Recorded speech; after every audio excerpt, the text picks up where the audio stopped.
PG first semester exams అయితే వస్తున్నాయి. So, చాలామంది స్టూడెంట్స్‌కి చాలా డౌట్స్ ఉన్నాయి. ఏంటంటే పీజీలో ఫెయిల్ చేస్తారా? ఫెయిల్ అవుతామా? రైట్. అండ్ అట్లనే కొంతమంది మేము డిగ్రీలో తెలుగు మీడియం బ్యాక్‌గ్రౌండ్ నుండి వచ్చాము. సో, ఇప్పుడు పీజీలో ఇంగ్లీష్ మీడియం అంటే క్లాసెస్ అర్థం కావట్లేదు. మరి సెమిస్టర్ ఎగ్జామ్స్ ఎట్లా రాయాలి? సో, మాకు తెలుగు మీడియం బ్యాక్‌గ్రౌండ్ వల్ల ఇబ్బంది అవుతుందని కొంతమంది అంటున్నారు. అండ్ ఇంకొంతమంది మేము ఇంటర్నల్స్ రాయలేదు. సో, ఇంటర్నల్స్ రాయకపోతే ఫెయిల్ చేస్తారా సెమిస్టర్‌లో అని అడుగుతా ఉన్నారు. అండ్ ఇంకొకటి ప్రాక్టికల్ ఎగ్జామ్స్ స్ట్రిక్ట్‌గా కండక్ట్ చేస్తారా అని కూడా అంటున్నారు. అవన్నీ చూద్దాము. అండ్ ఇంకొకటి పీజీలో మంచి మార్క్స్ రావాలంటే ఎగ్జామ్స్ ఎట్లా రాయాలని కూడా కొంతమంది స్టూడెంట్స్ అయితే కమెంట్ చేస్తూ ఉన్నారు. నెక్స్ట్ పీజీ సెమిస్టర్ ఎగ్జామ్స్‌కి మనకు ఏమైనా మెటీరియల్స్ ఉంటాయా? ప్రిపరేషన్ కోసము రెడీమేడ్ మెటీరియల్స్ ఉంటాయా? ఉంటే ఎక్కడ దొరుకుతాయి? సో, ఇవన్నీ విషయాలు డిస్కస్ చేద్దాము. వీటితో పాటు ఇంకా చాలా విషయాలు మనం ఈ వీడియోలో డిస్కస్ చేయబోతా ఉన్నాము. సో, వీడియోని ఎక్కడ కూడా స్కిప్ చేయకుండా ఎండ్ వరకు చూసేయండి. సో, పీజీలో ఫెయిల్ అవుతారా? స్టూడెంట్స్‌ని పీజీలో ఫెయిల్ చేస్తారా? అని చెప్పేసి చాలామంది కామెంట్స్ అయితే చేస్తూ ఉన్నారు. రైట్. నేనిక్కడ అబద్ధాలు చెప్పను, షుగర్ కోటింగ్ ఇవ్వను. అన్నీ నిజాలే మాట్లాడుకుందాము. అయితే మనకు సెమిస్టర్ ఎగ్జామ్స్ ఉంటాయి. అట్లాగే అంటే థియరీ ఎగ్జామ్స్ ఉంటాయి, ప్రాక్టికల్ ఎగ్జామ్స్ ఉంటాయి కదా. సో, ఈ ప్రాక్టికల్ ఎగ్జామ్స్‌లో కూడా స్టూడెంట్స్ ఫెయిల్ అవుతూ ఉంటారు. ఎందుకు ఫెయిల్ అవుతారు అంటే సరిగ్గా ఇప్పుడు కొన్ని డిపార్ట్మెంట్స్ ఎట్లా ఉంటాయంటే పక్కాగా మీరు ల్యాబ్స్ అటెండ్ అవ్వాల్సిందే. అంటే మనకు ప్రాక్టికల్ ఎక్స్పెరిమెంట్స్ చేపిస్తున్నప్పుడు పక్కాగా ల్యాబ్స్ అటెండ్ అవ్వాలి. సో, ఎవరైతే ల్యాబ్స్ అటెండ్ అవ్వరో సో వాళ్ళనైతే ఫెయిల్ చేస్తామని చెప్తారు. సో, అట్లాంటి డిపార్ట్మెంట్స్‌లో స్ట్రిక్ట్‌గా ఉండే ఆ డిపార్ట్మెంట్స్‌లో పక్కాగా అయితే ఫెయిల్ చేస్తారు ల్యాబ్ అటెండ్ కాకపోతే. రైట్. బట్ కొన్ని డిపార్ట్మెంట్స్ ఉంటాయి, హెచ్ఓడీస్ కావచ్చు, ఫ్యాకల్టీ కావచ్చు, వాళ్ళు కాస్త లిబరల్గా ఉంటారు. సో, స్టూడెంట్స్ కాస్త వచ్చినా రాకున్నా చూసుకుని వాళ్ళు అట్లీస్ట్ మినిమం మార్క్స్తోనైనా ప్రాక్టికల్ అయితే పాస్ చేస్తారు. రైట్. ఓకే. ఇప్పుడు మరి ఇంటర్నల్ ఎగ్జామ్స్ రాయకపోతే ఫెయిల్ చేస్తారా సెమ్ ఎగ్జామ్స్‌లో అంటే అట్లా ఏముండదు. ఇంటర్నల్ ఎగ్జామ్స్ రాయకపోతే మన గ్రేడ్ అంటే సెమ్ ఎగ్జామ్‌లో మనకు గ్రేడ్ వస్తది, ఒక స్కోర్ వస్తది కదా. ఆ స్కోర్ అనేది కొంచెం తగ్గుతది. ఆ స్కోర్ ఎంతో కొంత తగ్గుతది. బట్ ఫెయిల్ అయితే కాము. మనం ఇంటర్నల్ ఎగ్జామ్స్ రాయకపోతే ఫెయిల్ అయితే కాము. బట్ మనకు సెమిస్టర్ ఎగ్జామ్స్‌లో మెమో మీద స్కోర్ అయితే తగ్గుతదన్నమాట ఇంటర్నల్ ఎగ్జామ్స్ రాయకపోతే. అండ్ ఇప్పుడు మనం సెమ్ ఎగ్జామ్స్‌కి ప్రిపరేషన్ ఎట్లా చేయాలి? ఎట్లా చదువుకోవాలి? ఎగ్జామ్‌లో బుక్లెట్‌లో ఎట్లా రాయాలి? బుక్లెట్‌లో ఎన్ని పేపర్స్ నింపితే పాస్ అవుతాము అనేది చూద్దాము. అండ్ ఇక్కడ మనకు బుక్లెట్ నింపాలి అంటే మనం డిపార్ట్మెంట్‌కి పోకున్నా ఆన్సర్ బుక్లెట్ నింపాలి అంటే కనీసం మనకు మన సిలబస్ ఏంటి? సిలబస్‌లో ఏం టాపిక్స్ ఉన్నాయి? రైట్.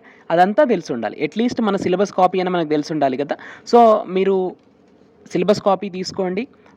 టాపిక్స్ వైజ్ మీరు గూగుల్‌లోకెళ్ళి పీడిఎఫ్స్ డౌన్లోడ్ చేసుకోండి. లేదంటే వికీపీడియా ఉంటది. రైట్.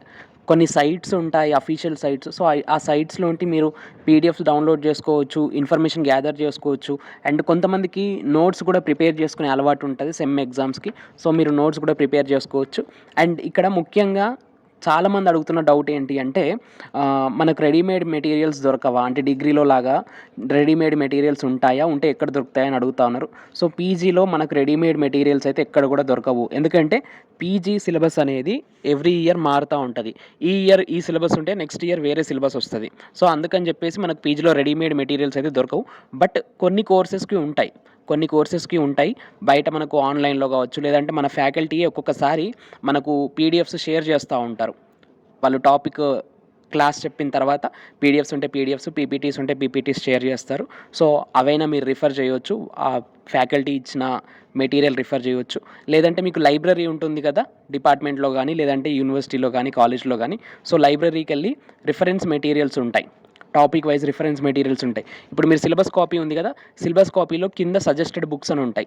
అంటే ఏ టాపిక్‌కి ఏ బుక్స్ చదవాలి, ఏ యూనిట్‌కి ఏ బుక్స్ చదవాలి అని ఉంటుంది. సో, మీకు చాలా ఓపిక ఉంటే, నాకు మంచి మార్క్స్ కావాలి అనుకుంటే, టాప్ స్కోర్ కావాలి అనుకుంటే ఆ రిఫరెన్స్ మెటీరియల్స్ మీరు చదువుకోవచ్చు టాపిక్ వైజ్. ఇక్కడ ఒక ముఖ్యమైన విషయం చెప్పాలి. ఏంటంటే మనకు రేపు మీరు ఏ గవర్నమెంట్ జాబ్‌కి అప్లై చేయాలనుకున్నా, జేఎల్ కావచ్చు, డీఎల్ కావచ్చు, లేదంటే ఫర్దర్ మీరు ఎడ్యుకేషన్ కంటిన్యూ చేయాలన్నా అంటే పీహెచ్‌డీ చేయాలనుకున్నా కూడా మీకు పీజీలో 55% మార్క్స్ ఉంటే సరిపోతుంది. సో, దీన్ని బట్టి మనకేం అర్థమవుతుంది? మనకు పీజీలో 9 పాయింట్స్ వచ్చినా, 8 పాయింట్స్ వచ్చినా, ఆఖరికి 6 పాయింట్స్ వచ్చినా కూడా మనకు పెద్దగా నష్టమేముండదు. బట్ పాస్ అవ్వాలి. పాస్ అవ్వకుండా ఫెయిల్ అయ్యి మళ్ళీ మనము బ్యాక్‌లాగ్ ఫీ కట్టుకొని జూనియర్స్‌తో ఎగ్జామ్స్ రాసుకోవటము ఇదంతా పెద్ద తలకాయ నొప్పి కదా. బట్ పాస్ అవ్వాలి. సో, ఇప్పుడు పాస్ అవ్వాలంటే ఏం చేయాలో చూద్దాం. సో ఇంతకుముందు చెప్పినట్టుగా సిలబస్ కాపీ తీసుకోండి. మీరు డిపార్ట్మెంట్‌కి పోయినా, పోకున్నా అదంతా పక్కన పెట్టేసి, ప్రతి పేపర్‌కి ఒక సిలబస్ కాపీ ఉంటది. సిలబస్ కాపీ తీసుకోండి. సో, టాపిక్ వైస్ గూగుల్‌లోకెళ్ళి సెర్చ్ చేసుకోండి. స్క్రీన్ షాట్స్ తీసుకోండి. లేదంటే పీడిఎఫ్స్ డౌన్‌లోడ్ చేసుకోండి. సో, వాటిని మంచిగా చదువుకోండి. సో, మీరు డిగ్రీలో లాగా అంటే ఇంటర్మీడియేట్, డిగ్రీ లాగా మనం బట్టి ఈ క్వెషన్ వస్తే ఈ ఆన్సరే రాయాలి. అట్లా ఉండదు ఇప్పుడు పీజీలో. సో, క్వెషన్స్ అనేవి ఎక్కడి నుంచైనా రావచ్చు. పీజీ సెమిస్టర్‌లో క్వెషన్స్ అనేవి అంటే పీజీ సిలబస్ నుండే వస్తాయి గానీ, ఏ మూల నుండైనా ఎంత క్రిటికల్‌గానైనా అడగొచ్చు, ఎంత ఈజీగానైనా అడగొచ్చు. సో, అట్లాంటప్పుడు మనం ఏం చేస్తాం, మనం ఎంతో కొంత ప్రిపేర్ అవుతాం గదా! గూగుల్‌లో డౌన్‌లోడ్ చేసుకున్న పీడిఎఫ్స్ నుండి కావచ్చు, మన ఫ్రెండ్స్ పంపిన మెటీరియల్ కావచ్చు, లేదంటే ఫ్యాకల్టీ ఇచ్చిన పీడిఎఫ్స్ కావచ్చు, పీపీటీస్ కావచ్చు. ఒక్కొక్కసారి యూట్యూబ్ క్లాసెస్ కూడా మనం వినాల్సొస్తది. ఎందుకంటే టాపిక్స్ బాగా టఫ్‌గా ఉన్నప్పుడు, అర్థం కానప్పుడు, టైం లేనప్పుడు మనం యూట్యూబ్ క్లాసెస్ కూడా వింటాం. సో, మనం ఎట్లా ప్రిపేర్ అయినా సరే, మనం క్లాసెస్ వింటామా, లేదంటే నోట్స్ చదువుకుంటామా, పీడిఎఫ్స్ డౌన్‌లోడ్ చేసుకుంటామా, ఇదంతా పక్కన పెట్టేస్తే, మనం ఎట్లా ప్రిపేర్ అయినా కూడా ఎగ్జామ్ హాల్‌కి పోయినంక బుక్లెట్ ఇస్తారు కదా! సో, బుక్లెట్‌లో at least half of the booklet అయినా నింపి రావాలి. హాఫ్ ఆఫ్ ద బుక్లెట్ అయినా నింపి రావాలి. అర్థమవుతుంది కదా! అంటే హాఫ్ ఆఫ్ ద బుక్లెట్ నింపొస్తే పాస్ చేస్తారా? అంటే అట్లా హాఫ్ ఆఫ్ ద బుక్లెట్, సగం బుక్లెట్ నింపొచ్చినోళ్ళు కూడా ఫెయిల్ అయితారు. ఎందుకు ఫెయిల్ అయితారు? ఎవరు ఫెయిల్ అయితారు అంటే బేసిక్ నాలెడ్జ్ ఉండదు చూసిర్రా. అసలు డిపార్ట్మెంట్ మొఖమే చూడకుండా, కనీసం ఇంటర్నల్స్ కూడా రాయకుండా, మినిమమ్ అటెండెన్స్ కూడా మెయింటైన్ చేయకుండా, అట్‌లీస్ట్ ఫ్యాకల్టీకి మొహం కూడా చూపించకుండా, అంటే వాళ్ళెప్పుడో అమాస పున్నానికి ఒకసారి డిపార్ట్మెంట్‌కి పోతారు కదా! సో, ఫ్యాకల్టీకి కూడా వాళ్ళెవరో తెలీదు. సో, అట్లాంటప్పుడు ఫెయిల్ అయితారు. సో, కనీసం హాఫ్ ఆఫ్ ద బుక్లెట్ నింపడం అంటే ఏది పడితే అది రాయటం గాదు. మనకు ఆ ఆన్సర్ రాలేదు. ఏదైనా ఒక ఆన్సర్ రాలేదు. సో, రానప్పుడు ఏం చేయాలి? అట్‌లీస్ట్ దానికి రిలేటెడ్ ఇన్ఫర్మేషన్ అయినా రాసి రావాలి. సో, అట్లాంటప్పుడు మినిమమ్ మార్క్స్ అయినా పడతాయి. సో, పాస్ అవ్వచ్చు. ఇక్కడ ప్రతి ఒక్కరు చేయాల్సిన పనేంది అంటే ప్రీవియస్ ఇయర్ క్వెషన్ పేపర్స్ ఒకసారి చెక్ చేయాలి. సో, మీ సీనియర్స్ బ్యాచెస్ ఉంటారు కదా! సో, మీ సీనియర్ బ్యాచెస్ వాళ్ళ క్వెషన్ పేపర్స్ ఎట్లా వచ్చాయి? ఏ క్వెషన్స్ వచ్చాయి? ఈజీగా ఉందా క్వెషన్ పేపర్? హార్డ్‌గా ఉందా? అనేది చెక్ చేసుకోవాలి. మరి ఈ ప్రీవియస్ ఇయర్ క్వెషన్ పేపర్స్ ఎక్కడ దొరుకుతాయి అంటే, మనకు మీ డిపార్ట్మెంట్‌లో లైబ్రరీ ఉంటది. మీ డిపార్ట్మెంట్‌లో లైబ్రరీ ఉంటే, సో, లైబ్రేరియన్ దగ్గరికెళ్ళి సార్ మాకిట్లా ప్రీవియస్ ఇయర్ క్వెషన్ పేపర్స్ కావాలి అంటే, సో, ఏ కోర్సు ఆయన వెతికి ఇస్తాడు. సో, మళ్ళా వాళ్ళకి రిటర్న్ చేయాలి. మనం ఫోటోస్ తీసుకొని, పీడీఎఫ్ చేసుకొని, మన దగ్గర సాఫ్ట్ కాపీ పెట్టుకొని మళ్ళీ వాళ్ళకి రిటర్న్ చేయాలి. లేదంటే మీ డిపార్ట్మెంట్‌లో లైబ్రరీ లేకుంటే సిస్టమ్ ఆపరేటర్స్ ఉంటారు. సో, సిస్టమ్ ఆపరేటర్స్ ఉంటారు. సో, వాళ్ళ దగ్గరికెళ్ళి అడగండి. లేదంటే మీ సీనియర్స్ ఉంటారు కదా! సో, ఇప్పుడు మీరు ఫస్ట్ ఇయర్ చదువుతున్నారు కాబట్టి మీ సెకండ్ ఇయర్ సీనియర్స్ ఎవరైతే ఉంటారో, ఎవరైతే ఫ్రెండ్లీగా ఉంటారో, సో, వాళ్ళని అడగండి. సో, వాళ్ళైనా మీకు ప్రీవియస్ ఇయర్ క్వెషన్ పేపర్స్ ఇస్తారు. సో, దాన్ని బట్టి అర్థమవుతది. క్వెషన్ పేపర్ ఈజీగా వస్తుందా? టఫ్‌గా వస్తుందా? ఏ లెవెల్‌లో వస్తది? మీరు అటెంప్ట్ చేయగలుగుతారా? అటెంప్ట్ చేస్తే పాస్ అయితామా? మంచి మార్క్స్ వస్తాయి అనేది మీకు ఒక క్లారిటీ వచ్చేస్తది. అండ్ నేను గమనించినంత వరకు ప్రీవియస్ ఇయర్ క్వెషన్ పేపర్స్‌లోంచి 1 ఆర్ 2 క్వెషన్స్ మీరు అట్‌లీస్ట్ ఒక 2, 3 years previous year question papers ఒకసారి చూసుకోండి. ఓకే.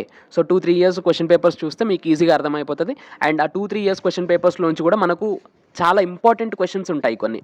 సో, ఆ క్వెషన్స్ ఎవ్రీ ఇయర్ రిపీట్ అవుతా ఉంటాయి. అంటే 1 ఆర్ 2 క్వెషన్స్ రిపీట్ అవుతా ఉంటాయి. సో, అట్లాంటి క్వెషన్స్ మీద ఫోకస్ చేయండి.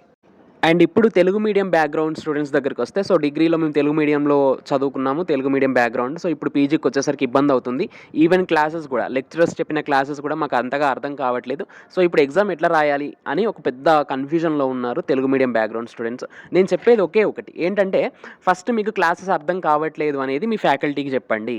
సో, మీకెవరైతే సబ్జెక్ట్ చెప్తా ఉన్నారో, ఎవరైతే సబ్జెక్ట్ ఫ్యాకల్టీ, టీచర్స్, లెక్చరర్స్ ఉన్నారో, సో, వాళ్ళకి చెప్పండి. మాకు అర్థం కావట్లేదు అంటే, సో, వాళ్ళు మళ్ళీ ఎక్స్‌ప్లెయిన్ చేస్తారు. మీకు అర్థమయ్యేట్టుగా సింప్లిఫై చేసి చెప్తారు. ఇదొకటి. లేదంటే గ్రూప్ డిస్కషన్స్ పెట్టుకోండి మీ ఫ్రెండ్స్‌తో. సో, చుట్టుపక్కల ఇంగ్లీష్ మీడియం స్టూడెంట్స్ ఉంటారు కదా! మీ క్లాస్ రూమ్‌లో. ఓకే. సో, మీ డిపార్ట్మెంట్ వాళ్ళతో గ్రూప్ డిస్కషన్స్ పెట్టుకోండి. మీకు ఏ టాపిక్ అయితే అర్థం కాలేదో వాళ్ళని అడగండి. వాళ్ళు ఎక్స్‌ప్లెయిన్ చేస్తారు. ఈజీగా ఎక్స్‌ప్లెయిన్ చేస్తారు. ఎందుకంటే ఒక టీచర్ చెప్పిన దానికన్నా, ఒక లెక్చరర్ చెప్పిన దానికన్నా మన పక్కనే కూర్చొని చదువుకుంటాడు చూసారా మన ఫ్రెండ్. సో, వాడు చెప్తే బాగా అర్థమైతది. ప్రాక్టికల్స్ లూజ్ జరుగుతాయా? స్ట్రిక్ట్ జరుగుతాయా? ప్రాక్టికల్ ఎగ్జామినేషన్స్ అని అడుగుతా ఉన్నారు. లూజు, స్ట్రిక్ట్ అనేది ఏముండదు. పక్కాగా ప్రాక్టికల్ ఎగ్జామ్‌కి మనం చదువుకొని పోవాల్సిందే. ఇక్కడ ఇంకో ముఖ్యమైన విషయం ఏంటంటే, మీరు ప్రాక్టికల్ ఎగ్జామ్ రాస్తారు గదా! సో, మీరు ఎక్స్‌పెరిమెంట్ చేస్తారు. తర్వాత ఆ ఎక్స్‌పెరిమెంట్ ప్రొసీజర్ మొత్తం గూడా బుక్‌లెట్‌లో రాస్తారు. సో, మీరు ఎక్స్‌పెరిమెంట్ ఎంత బాగా చేసినా, బుక్‌లెట్‌లో ఎంత నీట్‌గా రాసినా గూడా, మీ ప్రాక్టికల్ మార్క్స్ అనేవి మీ వైవా పైన డిపెండ్ అయ్యి ఉంటాయి. సో, మీరు ఈ సెమిస్టర్ మొత్తం ఏం చదువుకున్నారు? ఆ పేపర్ ఉంటుంది గదా! సో, ఆ పేపర్‌లో మీరు ఈ సెమిస్టర్ మొత్తం ఏం చదువుకున్నారో అండ్ అట్లనే అసైన్‌మెంట్స్ ఇస్తారు faculty. So, practical assignments, theory assignments ఇస్తారు. అండ్ అట్లనే ఇవాళ చేసిన అంటే ప్రాక్టికల్ ఎగ్జామ్‌లో మీరు ఎక్స్‌పెరిమెంట్ కండక్ట్ చేస్తారు గదా! ఎక్స్‌పెరిమెంట్స్ గానీ, స్పెసిమెన్స్ గానీ. సో, వీటన్నింటిలోంచి క్వెషన్స్ అడుగుతారు. అర్థమవుతుంది కదా! వైవా అనేది ఓన్లీ మీరు రాసిన బుక్‌లెట్‌లోంచో, లేదంటే చేసిన ఎక్స్‌పెరిమెంట్‌లోంచో అందులోంచి మాత్రమే కాదు, మీ సెమిస్టర్ ఎగ్జామ్ సిలబస్ కాపీ ఉంటది కదా! ఆ పేపర్‌కి సంబంధించింది. ఆ సిలబస్ కాపీలోంచి ఎక్కడి నుంచైనా క్వెషన్ అడగొచ్చు. లేదంటే మీరు ప్రాక్టికల్ ఎగ్జామినేషన్ సిలబస్ ఉంటది కదా! సో, ఏ ఎక్స్‌పెరిమెంట్‌లోనైనా క్వెషన్ అడగొచ్చు. అసైన్‌మెంట్స్ రాపిస్తారు. Theory assignments, practical assignments. So, ఎక్కడి నుంచైనా అసైన్‌మెంట్స్‌లో నుంచి కూడా క్వెషన్స్ అడుగుతారు. సో, వైవాలో కరెక్ట్ ఆన్సర్ చేస్తేనే, మంచిగా ఆన్సర్ చేస్తేనే మనకు ప్రాక్టికల్‌లో మంచి మార్క్స్ వస్తాయి. లేదు వైవాలో సరిగ్గా ఆన్సర్ చేయకపోతే ప్రాక్టికల్ మొత్తానికి కూడా ప్రాక్టికల్‌లో ఏసే మార్క్స్ మొత్తం కూడా వైవా పైననే డిపెండ్ అయి ఉంటాయి. సో, మీరు ఎంత మంచిగా ఎక్స్‌పెరిమెంట్ చేసినా, ఎంత మంచిగా బుక్‌లెట్ నీట్‌గా రాసినా కూడా వైవా సరిగ్గా చెప్పకపోతే మీ ప్రాక్టికల్ మార్క్స్ అనేవి తగ్గుతాయన్నమాట. సో, ఇదొక్కటి చూసుకోండి. కొంతమంది ఏం అడుగుతున్నారంటే వన్ డే బ్యాటింగ్ చేయొచ్చా? వన్ డే బ్యాటింగ్ చేస్తే పాస్ అయితామా అని. వన్ డే బ్యాటింగ్ చేస్తే పాస్ అయితాము. వన్ డే బ్యాటింగ్ చేస్తే ఫెయిల్ కూడా అయితాము. నేను చూస్తున్నా లైవ్‌లో ఇక్కడ. వన్ డే బ్యాటింగ్ చేసిన వాళ్ళు పాస్ అయిన వాళ్ళున్నారు, ఫెయిల్ అయిన వాళ్ళున్నారు. సో, నేను డిగ్రీలో వన్ డే బ్యాటింగ్ చేశాను. నాకు 7 పాయింట్స్ వచ్చాయి, 8 పాయింట్స్ వచ్చాయి అంటే పీజీ అట్లా కాదు. PG syllabus in depth syllabus ఉంటది. పీజీ మాస్టర్స్ అంటాం మనం. ఎందుకు మాస్టర్స్ అని అంటాము? మన కోర్స్‌లో మనం ఇంకా మాస్టర్స్ ఇంకా మనల్ని మించిన వాళ్ళు ఉండరు. సో, ఆ లెవెల్‌లో మనం ప్రెజెంటేషన్ చేయాలి బుక్‌లెట్‌లో. అర్థమవుతోంది కదా! సో, మీరు వన్ డే బ్యాటింగ్ అనేది ప్రాక్టికల్స్‌కి పనికొస్తది. ప్రాక్టికల్ ఎగ్జామినేషన్స్‌కి పనికొస్తది గానీ, సెమిస్టర్ ఎగ్జామ్స్‌కి నేను చూసినంత వరకు సెమిస్టర్ ఎగ్జామ్స్‌కి వన్ డే బ్యాటింగ్ అనేది పనికిరాదు. పాస్ అవ్వచ్చు. పాస్ అవ్వడానికి వన్ డే బ్యాటింగ్ పనికొస్తది. కానీ ఫెయిల్ అయ్యే ఛాన్సెస్ కూడా ఉంటాయి. సో, రిస్క్ చేయకండి. అట్‌లీస్ట్ ఒక ఎగ్జామ్‌కి, అట్‌లీస్ట్ ఒక పేపర్‌కి 2 డేస్ అయినా చదివేట్టుగా చూసుకోండి. సో, 2 డేస్ చదివితే మనం ఒకసారి చదువుకోవచ్చు, ఒకసారి రివిజన్ చేసుకోవచ్చు. రైట్? మెయిన్ పాయింట్స్ అన్నీ చూసుకోవచ్చు. సో, ఇట్లా ప్రిపరేషన్ చేసుకోండి. సో, ఇప్పటివరకు నేను చెప్పినయన్నీ ఒకసారి దృష్టిలో పెట్టుకొని ప్రిపరేషన్ చేసుకోండి. Right? And all the best for your exams. So, ఎవ్వరు కూడా నర్వస్ ఫీల్ అవ్వకండి, భయపడకండి. Okay? All the best for your exams. Thanks for watching. Stay tuned to our channel, Science Feeds.